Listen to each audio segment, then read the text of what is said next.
ხამზათ ჩიმაევი ეკითხება ბელალ მუჰამედს. სად მიდიხარ, პონი? ბელალ მუჰამედი კი პასუხობს. საშუალო წონაში გადავდივარ. ტომას პინალმა რეკორდი დაამყარა. დასტინ პორიეს თხოვს UFC-ს, რომ მისი და მაქს ჰოლოუეის ბრძოლა პრაიდის წესებით ჩატარდეს.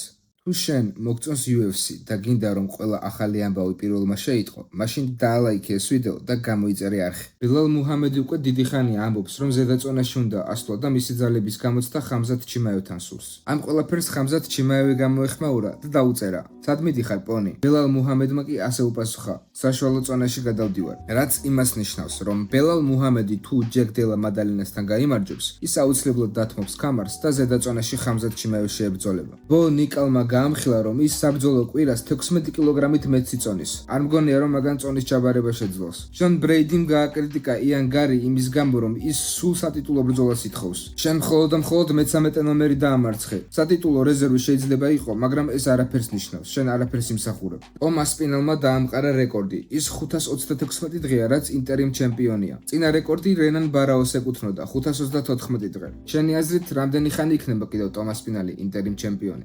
სტივენ ტომპსონმა გამოიწვია კარლოს პრატესი. ბატონო კარლოს პრატესი. თუ მზად ხარ, რომ კონტრაქტს ხელი მოაწერო, დავდგეთ ოქტაგონში, სახეები დავალეწოთ ერთმანეთს და ბოლოს ლუდი დავლიოთ და იქნებ რამოდენიმე სიგარეტიც მივაყოლოთ. ამბობს სტივენ ტომპსონი. დასტინ პორიეს თხოვს UFC-ს, რომ მაქს ჰოლოუეისთან ბრძოლა პრაიდის წესებით ჩატარდეს. დააბრუნეთ 10 წუთიანი პირველი რაუნდი. მე ეს ძალიან მიყვარს. რახან ისევ ძველ ტრადიციებს მივყვებით, მოდი ისე გავაკეთოთ. პირველი რაუნდი 10 წუთი და ბრძოლა შეფასდეს როგორც ერთი მთლიანი. ყველა BMF ბრძოლა ასეთი უნდა იყოს, აცხადებს დასტინ პორიე. დევისონ ფიგურედოს გამომწერები მის წონაზე სერიოზულად ნერვიულობენ. შეხედე, როგორ ფიზიკურ მდგომარეობაშია და მიხვდები. ტონი ფერგიუსონი შესაძლოა ინგუშეთში დაგეგმილი ღონისძიების მთავარ ბრძოლაში გამოვიდეს. მას შემდეგ, რაც GFL ორგანიზაცია დაიშალა, ტონი ფერგიუსონი ბრძოლების გარეშე დარჩა. ასე რომ, მისი რუსეთში ბრძოლა სავსებით რეალურია. სპორტ 24-ის ინფორმაციით, მათ უკვე გაგზავნეს წინადადება ტონი ფერგიუსონთან, რათა 31 მაისს NFL 3-ზე მან მიიღოს მონაწილეობა მთავარ ბრძოლაში. შენც მოგენატრა ჯერემი სტივენსის ბრუტალური ნოკაუტები? პატარა ველური ამ შაბათ-კვირას UFC Des Moines-ზე ბრუნდება.